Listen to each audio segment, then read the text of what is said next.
Nanapot tayo tuonon nga itawag ko king crab. Eh. Sugay. Ato select timplang ni. No. Sobrang laki dito. Ayan. 3/4 kilo.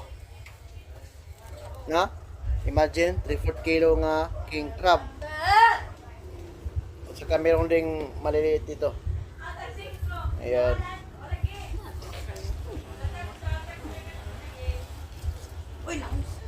Tutuin natin to. Ayan. So, meron ako itong binili na pineapple tidbits. Ito. Pineapple tidbits at saka Hans tomato sauce. No?